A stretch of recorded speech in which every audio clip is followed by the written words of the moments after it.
Hello student, welcome to my channel Marathi with Madhavi. और आज हम पढ़ने वाले हैं स्टैंडर्ड 7th का पोएम 11 लेक।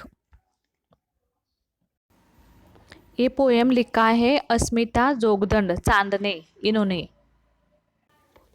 अभी हम ये कवियत्री के बारे में थोड़ी सी जानकारी लेते हैं। इनका नाम अस्मिता जोगदंड चांदने ऐसा है और इनका जन्म हुआ है 1984 में। अस्मिता स्वाक्षरी, वेदनांचे भार, वलय, भूमी, माय मातीचं लिंपण, काट्यातून उडती पंख हे कविता संग्रह यांचे प्रसिद्ध आहेत। आता आपण बघूया की या कवितेतून लेखिकेने आपल्याला काय संदेश दिला आहे। लेक घरात वावरते तेव्हा सगळे घर हसरे, प्रसन्न व बोलके होते। तिच्या हसण्या रुसण्याने घराला घरपण राहते। लेकीच्या निरागसपणाचे सुंदर वर्णन प्रस्तुत कवितेत कवियत्रीने केले आहे। मतलब कवित्री ने हमें क्या बताया है। लेक लेक मतलब बेटी। हमारे घर में जब बेटी रहती है तो बेटी घर में इधर उधर घूमती रहती है, वो बार बार बातें करती रहती है, तो बहुत अच्छा लगता है। वो हंसती है, रुठती है, तो मतलब उनके मन को अच्छा लगता है। और वो क्या बोल रहे हैं कि घर में बेटी हो या बेटा हो, उनमें कोई भी भेदभाव नहीं करना है। हमें जितना सम्मान बेटे को देना है उतना ही सम्मान बेटी को भी देना है। ऐसा उन्होंने ये उन्होंने मैसेज हमें ये पोएम से दिया है।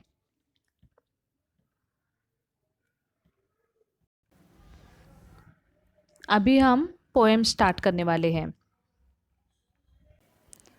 अभी हम फर्स्ट स्टैंजा देखते हैं। लेक तांबड कुंदन, लेक हिरव गोंदन, लेक झाडाची पालवी, लेक हाडाचं चंदन। म्हणजे कवयित्री आपल्याला ह्या पोएममध्ये, ह्या पॅरेग्राफमध्ये आपल्या लेकीबद्दल काय सांगते आहे की लेक तांबड कुंदन। कुंदन म्हणजे एक लाल कलरचं रत्न असतं, तर लेकीला त्यांनी रत्न बोलले आहे। लेक हिरवं गोंदन, गोंदन गोंदन म्हणजे एक अशी गोष्ट जी आपण आपल्या शरीरावरती काढली की ती कायम आपल्यासोबत राहते, त्याला गोंदन असं बोलतात। लेक म्हणजे काय आहे, हिरवं गोंदन आहे असं त्यांना बोलायचं आहे। लेक झाडाची पालवी, लेक हाडाचं चंदन। कवित्रीला काय बोलायचं आहे, लेक म्हणजे झाडाची पालवी आहे। कोणत्याही झाडाला जेव्हा नुकतीच छोटीशी पालवी येते, छोटंसं पान आलेलं असतं, म्हणजे छोटीशी फांदी, छोटीशी पालवी येते, तशी माझी लेक आहे, तशी माझी मुलगी आहे असं कवित्रीला इथं बोलायचं आहे। लेक हाडाचं चंदन, चंदन म्हणजे चंदनाचं झाड असतं, त्याच्या लाकडांचा खूप छान वास येतो। हाडाचं चंदन म्हणजे खूप चांगलं चंदन, म्हणजे माझी मुलगी जी आहे ते खूप चांगल्या चंदनासारखी आहे असं कवित्रीला इथं म्हणायचं आहे। मतलब लेक तांबड़ कुंदन, लेक हिरव गोंदन। मतलब कवित्री हमें क्या बोल रही है इधर, मेरी बेटी जो है, लेक मतलब मेरी बेटी जो है वो तांबड़ कुंदन, कुंदन मतलब एक रत्न रहता है जो बहुत दिखने में अच्छा रहता है, वो बहुत कॉस्टली भी रहता है। तो वो तांबड़ा कुंदन मतलब कुंदन जो रत्न है वैसे मेरी बेटी है। लेक हिरव गोंदन, हिरव गोंदन, गोंदन मतलब एक ऐसी चीज़ है जो आप अपने बॉडी पे एक बार निकालो तो वो हमेशा के लिए अपने बॉडी पे रही जाती है, जैसे परमानेंट टैटू रहता है, वैसी मेरी बेटी हिरव गोंदन जैसी है, ऐसी कवित्री बोल रही है। लेक झाडाची पालवी, लेक हाडाचं चंदन। मतलब कवित्री क्या बोल रही है, झाडाची पालवी मतलब पेड़ को एक छोटा सा ब्रांचेस नया आता है उसको पालवी बोलते हैं। ऐसे मेरी बेटी मतलब छोटी सी ब्रांचेस जैसी ही है।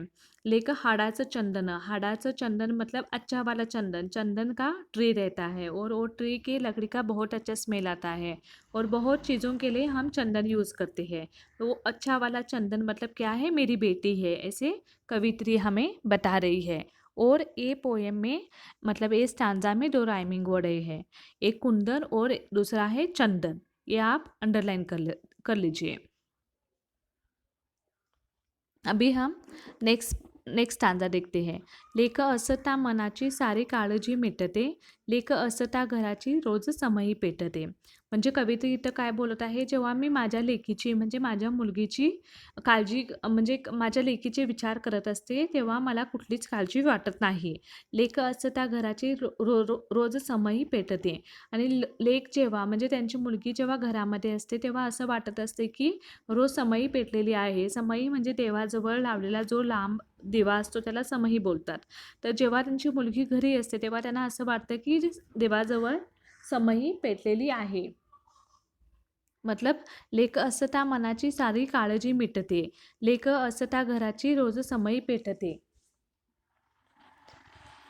उनको बोलना है कि वो जब उनकी बेटी के बारे में सोचते रहते हैं तो उनको कुछ टेंशन नहीं होता है। लेक असता घराची रोज समई पेटते, मतलब उनकी बेटी जब घर पे रहती है तो उनको लगता है कि भगवान के सामने समई मतलब जो बड़ा वाला दिया भगवान के सामने हम लगाते हैं वो दिया, तो उनको ऐसे लगता है कि जब उनकी बेटी घर पे रहती है तभी वो दिया जल रहा है, ऐसे उनको अपनी बेटी के बारे में लगता है। इसमें ये पैराग्राफ में भी दो राइमिंग वर्ड है, एक मिटते और दूसरा पेटते। लेख नसता घरात असं लागते उदास, वेळ जागीच थांबते आणि मनही उदास। म्हणजे कवयित्री काय बोलत आहे, लेक जेव्हा घरामध्ये नसते तेव्हा आस लागते उदास, म्हणजे ती कधी येते अशी काळजी वाटत राहते। वेळ जागीच थांबते आणि मनही उदास, आणि ती जेव्हा घरामध्ये नसते तेव्हा वेळ थांबून जाते, असं वाटते की वेळ थांबलेली आहे, आणि मनही त्यांचं उदास होतं, म्हणजे मन त्यांचं नाराज होतं। लेक नसता घरात आस लागते उरासा, मतलब कवित्री यहाँ पे क्या बोल रही है, जब उनकी बेटी घर पे नहीं रहती है तो वो कभी आती है ऐसे उनको हमेशा लगता है, और टाइम जैसे रुक गया है ऐसे लगता है, और उनका मन उदास नाराज हो जाता है। ये जो स्टैंजा है उसमें उरास और उदास ये दोनों राइमिंग वर्ड है। अभी हम नेक्स्ट स्टांजा देखते हैं। अशी चिमणी बोलकी साऱ्या घरात असते, थोडे रागावले तर मग रुसून बसते। म्हणजे कवयित्री काय बोलत आहेत, आपल्या मुलगीला त्यांनी चिमणी बोलली आहे, म्हणजे चिमणी म्हणजे स्पॅरो। चिमणी कसं सारखं चिवचिव असा आवाज करत असते, तसं त्यांची मुलगी पण सारखं बोलत असते। जेव्हा ती घरामध्ये असते तेव्हा ती सारखी बोलत असते, हसत असते, आणि थोडे रागावले तर मग रुसून बसते, आणि थोडं जरी तिच्यावरती रागावलं तर ती काय करते, रुसून बसते। मतलब कवित्री यहाँ पे क्या बोल रहे हैं, अशी चिमनी बोल की साऱ्या घरात असते, मतलब उनकी बेटी जब घर पे रहती है तब वो चिमनी मतलब स्पैरो, स्पैरो जैसे हमेशा आवाज़ करती रहती है, वैसे उनकी बेटी हमेशा बातें करती रहती है, बोलती है, हंसती रहती है, और कभी कवित्री उसके ऊपर थोड़ा सा भी गुस्सा करते हैं तो वो क्या करती है, रूठ जाती है। अभी इसमें हंसते और बसते ये दोनों राइमिंग वर्ड है। अभी हम नेक्स्ट स्टांजा देखते हैं। सारे जगही रुसले तरी परवा करू नये, पण आपली पाकळी कधी कधी रुसू नये। म्हणजे कवित्री काय बोलत आहे, सारे जगही रुसले तरी परवा करू नये, म्हणजे पूर्ण जग जरी आपल्यावरती रुसलं तरी आपण त्याची काळजी करू नये, परवा करू नये म्हणजे काळजी करू नये। पण आपली पाकळी कधी कधी रुसू नये, म्हणजे इथं त्याने पाकळी आपल्या मुलीला बोलले आहे, पण आपली पाकळी म्हणजे आपली मुलगी जी आहे ती कधी कधी रुसू नये।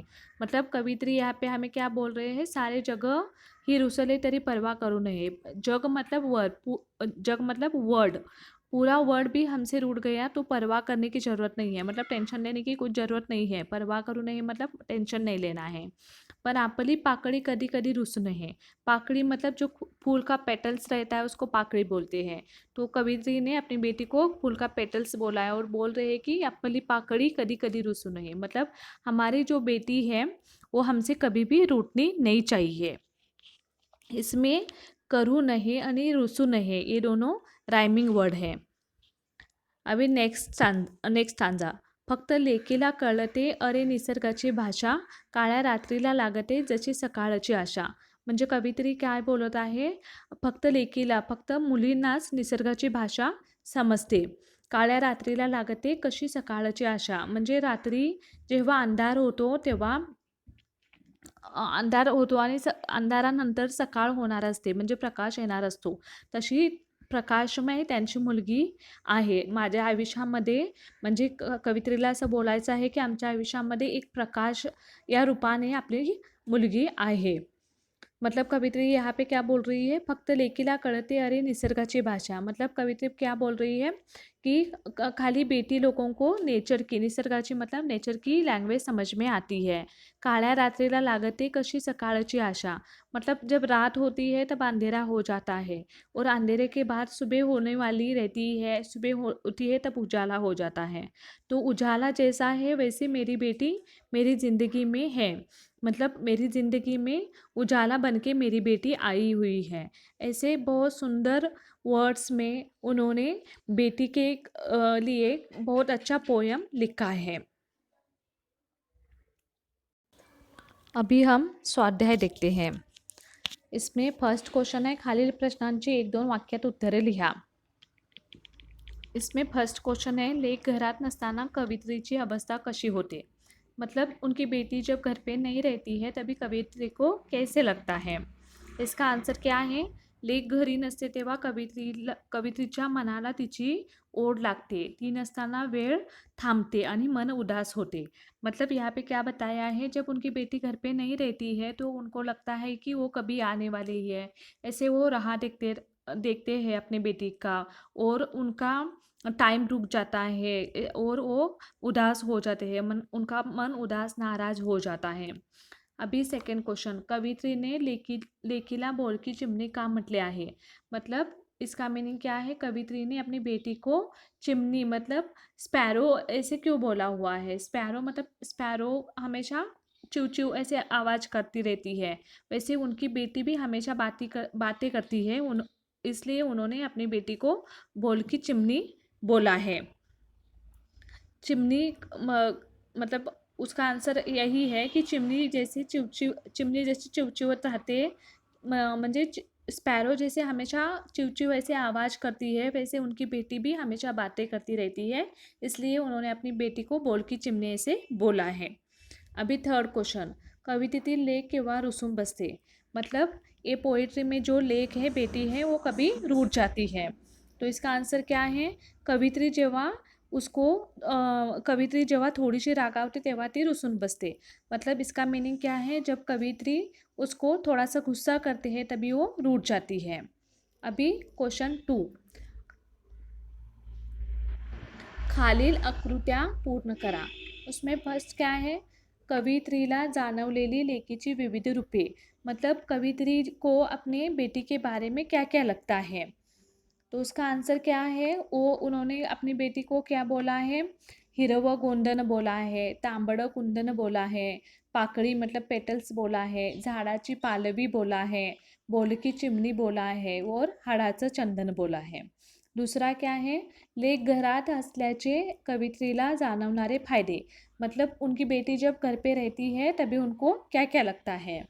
तो उसका आंसर क्या है, सकाळची आशा वाटते। मतलब ऐसे लगता है कि सुबह हो गई है, सगळी काळजी मिटते। मतलब वो घर पे रहती है तो उनको कुछ टेंशन नहीं रहता है।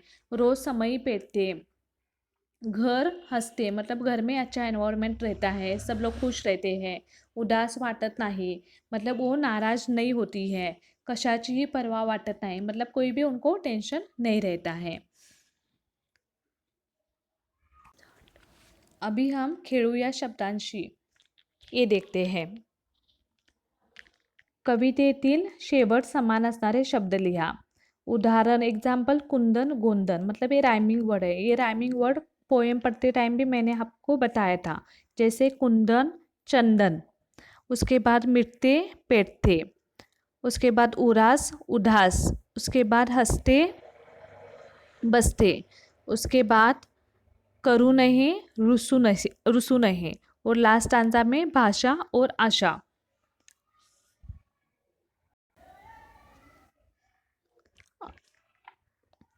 आपको ये पोएम समझ में आया क्या, या फिर इसमें कुछ प्रॉब्लम है तो आप कमेंट करके मुझे बता सकते हैं।